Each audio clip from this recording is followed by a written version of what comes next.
தான் பார்க்க போகிறோம். வெயில் ஸ்டார்ட் ஆகிடுச்சு, ஐஸ்கிரீம் அது இதுன்னு கடையில் வாங்கி சாப்பிட்றதுக்கு பதிலாக நம்ம வீட்டிலேயே வந்து பார்த்தோன்னா ஹெல்த்தியாக சூப்பராக செஞ்சிடலாம். டேஸ்ட் வந்து அசத்தலான டேஸ்ட்டில் இருக்கும். பிராண்டட் குல்ஃபியோடைய டேஸ்ட்டை விட நம்மளுடைய குல்ஃபியோட டேஸ்ட்டு வந்து அதிகமாக தான் இருக்கும். கண்டிப்பாக நீங்கள் இதை ட்ரை பண்ணி பார்த்தீங்கன்னா அதோட டேஸ்ட்டுக்கு நம்ம அடிமையாயிடுவோம். அந்த அளவுக்கு வந்து சூப்பரான க்ரீமி டெக்ஸ்சரில் கிடைக்கும். அதுவும் வீட்டில் இருக்கக்கூடிய சிம்பிள் இன்க்ரீடியன்ஸ் வச்சு தான் நம்ம பண்ண போகிறோம். வாங்க இப்போ போய் குல்ஃபி பண்ணுறதை பார்த்துடலாம். குல்ஃபி செய்கிறதுக்கு அடிகனமான பேன் எடுத்துக்கலாம். ரொம்ப மெலிசாக எடுத்தோன்னா அடி பிடிச்சிட்டோன்னா டேஸ்ட் எல்லாமே போயிடும், நல்லா இருக்காது. ஸோ இதில் வந்து பார்த்தோன்னா 1 லிட்டர் அளவுக்கு பால் ஊற்றுறேன் நான். இந்த பால் வந்து பார்த்தோன்னா ஏற்கனவே காய்ச்சின பால் தான். அதில் நல்லா ஏடு இருந்தது, அதை நான் வடிகட்டி தனியாக எடுத்து வச்சுருக்கேன். அதை அதுக்கு அடுத்து ஆட் பண்ணலாம். அதை எப்படி ஆட் பண்ணணுன்றதையும் நான் சொல்கிறேன். நீங்கள் வந்து ஃப்ரெஷ் பால் வேணாலும் சேர்த்துக்கலாம். காய்ச்சின பாலாக இருந்தால் வடிகட்டி அந்த ஏடு எடுத்து வச்சுக்கோங்க. அதாவது இன்றைக்கி இருந்த ஏடு மட்டும்தான், பழைய ஏடெல்லாம் எடுத்து வைக்காதீங்க. இப்போ வந்து பார்த்தோன்னா இது நல்லா பால் காயட்டும். பால் வந்து நல்லா காஞ்சி, அதாவது இது மாதிரி கொதித்து வரப்போ நல்லா கலந்து விட்டுட்டு கொஞ்சம் மீடியம் ஃப்ளேமில் வச்சுக்கலாம்.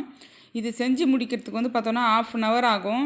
ஏன்னா வந்து இப்போ 1 லிட்டர் பால் ஊற்றிருக்கோம். அது வந்து பார்த்தோன்னா ஒரு 1/2 லிட்டர் அளவுக்கு வந்து பார்த்தோன்னா நல்லா சுண்டை காய்ச்சணும். அப்போ தான் வந்து குல்ஃபி ரொம்ப டேஸ்ட்டாக இருக்கும்.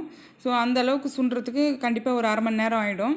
அப்பப்போ கலந்து விட்டுக்கோங்க. இந்த சைடில் ஏடு எதுவும் வந்து படிஞ்சிடாமல் எடுத்து விட்டுட்டே வந்து நல்லா அடியிலையும் சைட்லேயும் கலந்து விட்டுட்டே பண்ணணும்.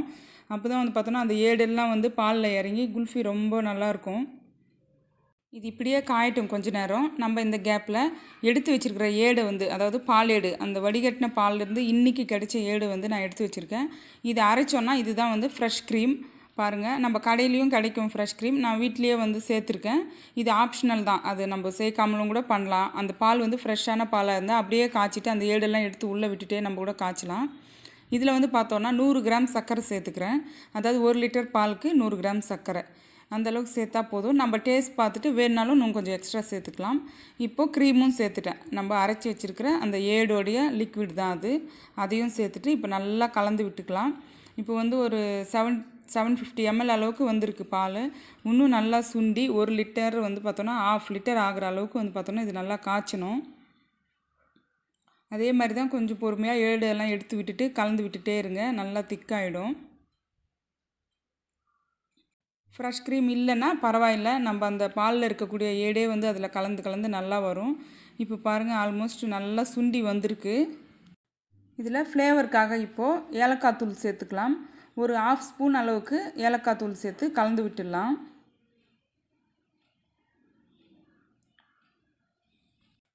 இப்போ பாருங்கள், பால் நல்லா வந்து சுண்டிடுச்சு.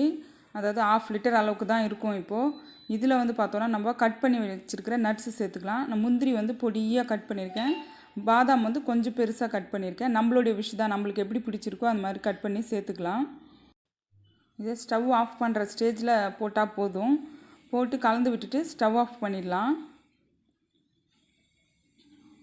இப்போ வந்து பார்த்தோன்னா நல்லா ஆறணும். இது நல்லா ஆறின பிறகு தான் வந்து பார்த்தோன்னா நம்ம வந்து குல்ஃபி மோல்டில் ஊற்றி வைக்க முடியும்.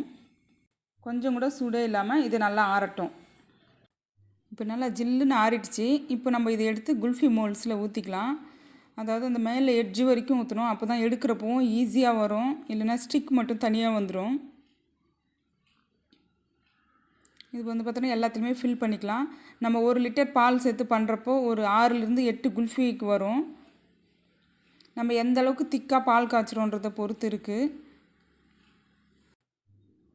எனக்கு இன்றைக்கி 8 குல்ஃபி வந்தது, கரெக்டாக வந்துடுச்சு இந்த மோல்ட்ஸ்க்கு. இப்போது எல்லாத்துலேயுமே இதே மாதிரி ஊற்றி க்ளோஸ் பண்ணி எடுத்து வச்சிடலாம். இப்போ எல்லாத்துலேயுமே ஊற்றி ரெடி பண்ணிட்டேன். இதை வந்து பார்த்தோன்னா நம்ம ஃப்ரிட்ஜில் வச்சுட்டு ஓவர் நைட் விடணும். நைட் ஃபுல்லாக விட்டால் தான் வந்து பார்த்தோன்னா நல்லா அது செட் ஆகிருக்கும். அதே மாதிரி ஃப்ரிட்ஜில் வந்து பார்த்தோன்னா நம்ம ஹை கூலிங்கில் வைக்கணும். அதாவது கூலிங் பட்டன் இருக்கும், அதை வந்து மேக்ஸிமம் எவ்வளோ இருக்கோ அதில் வச்சுட்டு பண்ணோன்னா நல்லா ஈஸியாக வந்து கட்டும்.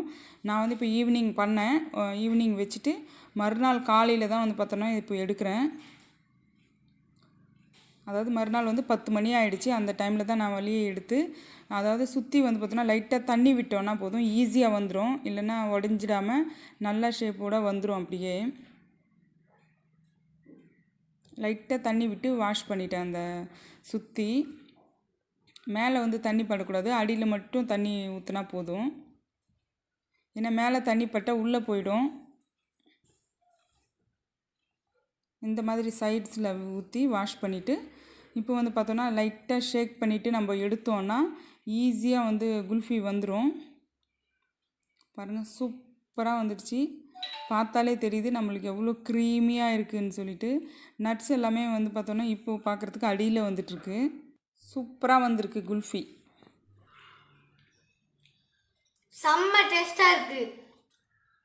நான் போய் எடுத்துகிட்டு வரதுக்குள்ளே காலி பண்ணிட்டாரு. ரொம்ப சூப்பர் டேஸ்ட்டில் இருக்குது. நீங்கள் கண்டிப்பாக ட்ரை பண்ணி பாருங்கள். ரொம்ப ரிச் க்ரீமி டேஸ்ட்டில் சூப்பரான குல்ஃபி வீட்லேயே செஞ்சுக்கலாம்.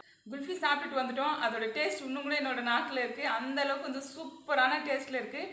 கண்டிப்பாக நீங்கள் இந்த சம்மருக்கு ட்ரை பண்ணி பாருங்கள்.